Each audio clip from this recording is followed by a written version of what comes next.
Dalam episode ini kita akan belajar bagaimana cara deploy aplikasi Laravel kita ke Laravel Cloud. Anda tahu, kali ini kita akan langsung mempraktekkannya dengan menggunakan SSR, karena jika Anda sudah mengetahui SSR, harusnya untuk Blade atau Simple Blade Laravel Application, maka Anda harusnya tidak perlu bertanya lagi. Karena SSR ini adalah satu tambahan yang mesti Anda ketahui jika Anda ingin upload atau deploy Laravel menggunakan SSR di Laravel Cloud, ya. Silakan daftar jika Anda belum, maka jika sudah harusnya Anda sudah bisa melihat dashboardnya di cloudlaravel.com. Ini kurang lebih adalah dashboard dari cloudlaravel.com. Saya punya satu di sini aplikasi yang namanya Irsyad dan itu tidak ada melakukan apa-apa, cuman welcome Laravel aja, ya. Nah, kemudian buka terminal Anda, kita akan langsung lakukan instalasi Laravel di sini namanya Cloud Persinta misalnya. Kita akan enter. Kemudian di sini saya akan memilihnya RIA dan built-in application untuk autentikasinya, kemudian paste untuk tesnya. Kita akan tunggu sampai selesai. Kita akan langsung lakukan npm install di sini dan npm run build. Setelah itu cd into cloud persinta. Nah, di sini saya akan langsung buka di text editor saya pertama kali. Saya ingin mengingatkan kepada Anda bahwa ketika Anda menggunakan Laravel Cloud ini, saya sangat rekomendasikan untuk menggunakan Postgre karena dia bisa tidur kalau misalnya tidak diakses. Sehingga ketika Anda menggunakan MySQL, sayangnya fitur itu belum ada. Mungkin ada nanti, tapi untuk sekarang itu tidak ada. Sehingga yang saya sangat rekomendasikan Anda untuk menggunakan Postgre. Jika Anda menggunakan Windows ataupun Mac OS, harusnya Anda bisa melakukannya dengan DB Engine saja.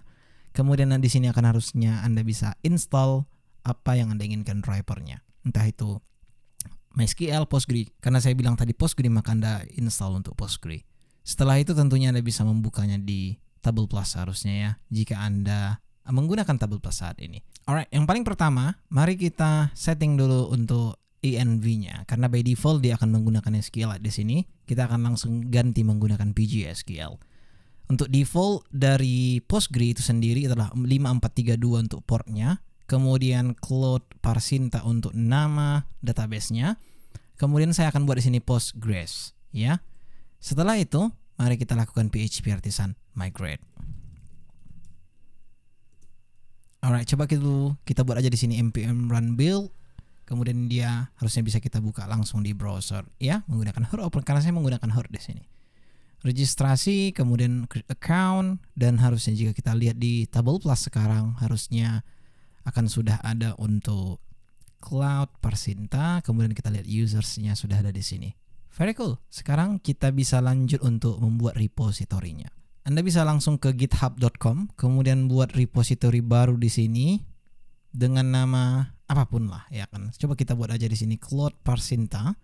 Kemudian untuk ini kita buat aja private, kemudian create repository. Setelah itu kita akan langsung copy apa yang ada di sini. Kemudian coba basicnya sebenarnya kita bisa copy semua yang ada di sini ya. Ya tentunya, tapi yaudahlah kita copy aja git remote-nya. Kemudian saya akan buat di sini git init, kemudian git remote, git out all, git commit, first commit. Kemudian kita git push di sini. Kita tentunya akan di warning untuk post origin main-nya, kita buat aja seperti itu. Setelah itu harusnya dia akan sudah masuk di dalam GitHub ini. Alright, kurang lebih seperti ini. Sekarang tentu kita bisa lanjut ke Laravel Cloud. Kita akan buat di sini new application. Untuk nama aplikasinya Cloud Persinta. Kemudian untuk repositorinya kita bisa pilih Cloud Persinta. Ini dia. Setelah itu coba Anda lihat di sini regionnya. Kita bisa pilih ke Singapura karena kita di Indonesia. New application. Alright, setelah itu, setelah aplikasi dibuat, harusnya sekarang kita bisa lanjut untuk membuat database baru. Di sini saya akan memilih Postgre 17. Di sini ada pilihan untuk MySQL 8, tapi warnanya oranye. Saya rasa masih beta itu, makanya dibuat oranye ya. Kemudian untuk cluster name-nya kita buat di sini Cloud Persinta. Untuk database name-nya ini, kenapa disarankannya main? Karena inilah main project kita. Jadi nanti ketika Anda menggunakan staging mode, Anda bisa buat di sini stage ya, kurang lebih seperti itulah. Untuk hibernation-nya jika Anda perhatikan di sini dia akan sleep ketika 300 detik tidak ada request ke database, maka dia akan hibernate. Anda tentu bisa edit di sini apapun yang Anda inginkan. 500 second misalnya, kurang lebih seperti itu. Pastikan ini di Asia Pacific Singapura karena tadinya Kita menggunakan Asia Pacific, Singapura juga. Create database cluster. Setelah itu harusnya kita bisa langsung save di sini. Untuk size-nya sendiri, the select database being provisioned. Please wait a second. Tidak pernah itu terjadi sebelumnya. Coba kita save aja. Change saves. Oke.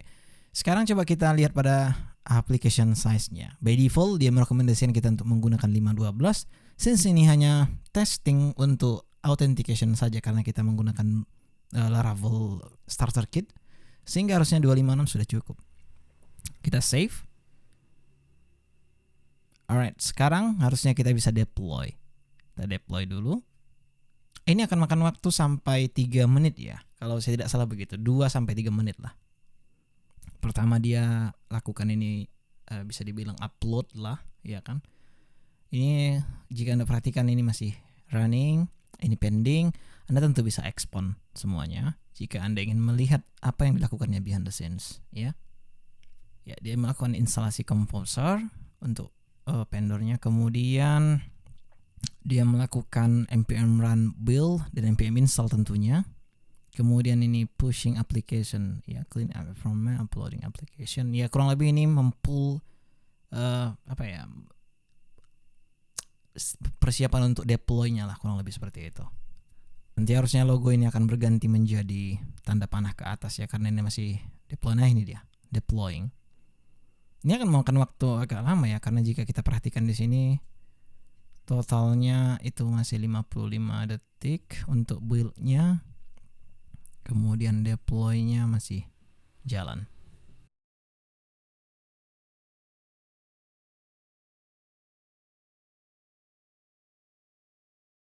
Deploy-nya sudah selesai. Coba kita lihat apa yang diberikannya kepada kita.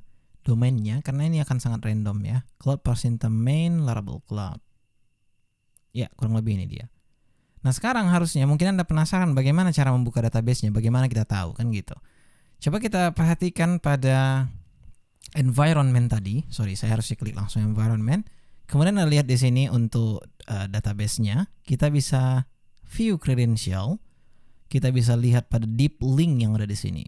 Jika misalnya kita open, maka dia harusnya akan menawarkan open Table Plus ketika ada Table Plus terinstall di komputer atau laptop Anda sekarang ini. Saya akan buka langsung menggunakan Table Plus. Tentunya usersnya masih kosong di sini karena kita belum pernah mendaftarkannya. Alright, sekarang coba kita lakukan pendaftaran. Create account. Harusnya di sini namanya itu link@cartel.com. Coba kita lihat. Udah masuk di sini ya, link@cartel.com, dan namanya semua sudah berjalan dengan lancar di sini. Sejauh ini sudah lancar ya. Jika seandainya kita Ctrl U atau Command U, jika kita lihat ini masih 2 div-nya. Artinya dia belum SSR by default. Sehingga sekarang jika kita ingin membuatnya SSR, tentu kita bisa lihat apa yang ada di sini. Kita edit, kemudian kita scroll ke bawah sini. Tentu di sini Anda bisa membuatnya hibernate seperti ini misalnya. Anda ingin tidurkan dia setelah 5 menit tidak ada akses ya, HTTP request jika Anda perhatikan di sini. Kemudian jika Anda menggunakan Octane, Anda bisa checklist yang ada di sini. Kemudian jika Anda menggunakan scheduler, Anda bisa tentu lakukan di sini. Sehingga dia akan melakukan behind the scene, melakukan yang namanya schedule untuk aplikasi Anda. Karena kita menggunakan SSR, maka ini akan kita aktifkan. Kemudian kita save di sini dan deploy lagi. Karena jika kita save only, maka dia tidak akan melakukan perubahan sampai kita deploy semuanya. Nah, tadinya harusnya jika kita pergi ke settings ini, kita lihat pada deployment.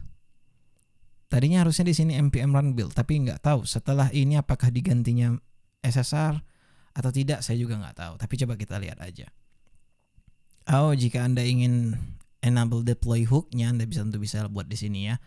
Nah, ini biasanya digunakan ketika Anda ingin trigger dia. Kurang lebih seperti itu. Dari misalnya aplikasi Anda sendiri, maka dia akan otomatis deploy. Bisa ketika Anda melakukan yang namanya GitHub Action, ya tentu Anda bisa copy yang ada di sini terus Anda trigger dia di sana. Kurang lebih seperti itulah. Alright, karena kita sekarang masih menunggu, jadi harusnya bisa saya skip untuk masalah ini.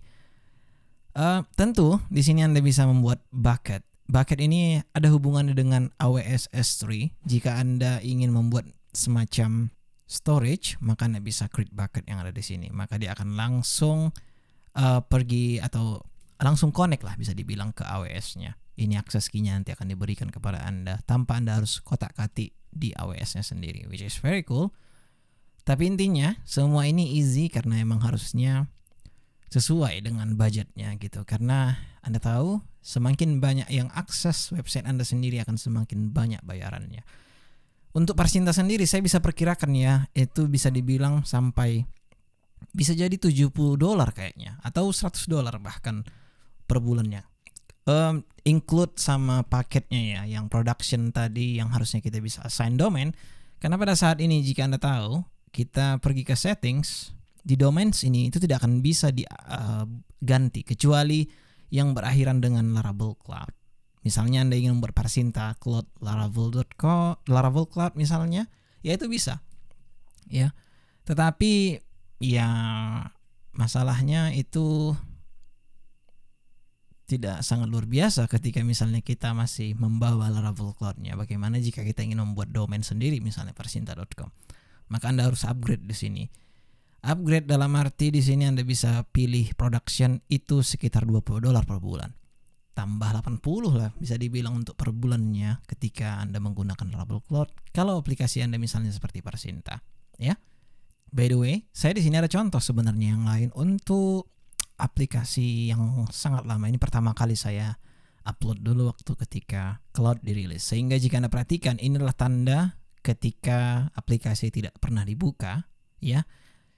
Jika Anda perhatikan di sini hibernate after 1 menit, artinya jika misalnya 1 menit tidak ada request, maka dia akan tidur. Maka jika Anda perhatikan di sini sudah tidur selama 21 menit. Kurang lebih seperti itulah jika misalnya tidak ada akses. Tapi kalau tidak ada akses maka dia akan bangun. Ya artinya semua akan bangunlah, mau database, mau itu aplikasinya, kurang lebih seperti itu. Tapi beda database sama aplikasi ya, karena database tadinya dia ada settingnya di database, kalau aplikasi emang settingnya di aplikasi.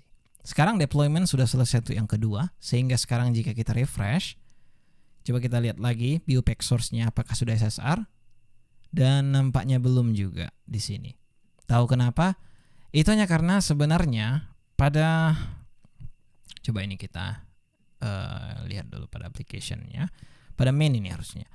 Karena pada saat kita build, itu harus build SSR. Makanya jika kita perhatikan pada package JSON yang ada di sini, dia ada 2 build-nya. Ketika kita ingin build SSR, maka ini yang kita lakukan. Ketika misalnya tidak, maka ini yang kita lakukan. Ya, itu beda sekali harusnya untuk environment-nya. Coba kita lihat pada settings. Di sini harusnya akan ada, kita harus pergi ke aplikasinya dulu. By the way, ke main application-nya, kemudian kita pergi ke settings. Nah, di sini kita akan lihat pada deployment-nya. Untuk npm run build-nya kita tambahi SSR. Kemudian again kita akan deploy sekarang. Save dan deploy. By the way, saya akan skip ini ya biar Anda tidak terlalu lama untuk menunggunya. Sudah selesai, coba sekarang kita cek lagi. Refresh, kemudian kita lihat back source, dan coba kita cari div-nya. Iya, sudah tidak 2 lagi ya, sudah 46 sekarang. Harusnya ini sudah SSR, ya. Itulah mengapa harusnya jika Anda aktifkan tadinya di sini untuk enable SSR-nya, maka pastikan juga untuk deployment-nya Anda buat di settings, untuk build command-nya itu menggunakan SSR daripada npm run build aja. Tambahi :SSR, maka dia akan otomatis. Alright, harusnya untuk episode ini sudah sangat jelas ya, sehingga Anda bisa sekarang menggunakan Laravel Cloud. Ingat, seperti yang saya bilang, ketika Anda sangat ingin menggunakan Laravel Cloud, harusnya Anda akan menggunakan Postgre daripada MySQL. Karena hitung-hitungannya juga lebih besar di di MySQL daripada di Postgre ya. MySQL belum bisa hibernate by the way ya. Oke, jika 5 menit ini tidak akan diakses, maka harusnya hibernate akan terjadi. Dia akan tidur by the way. Semoga bermanfaat. See you next time.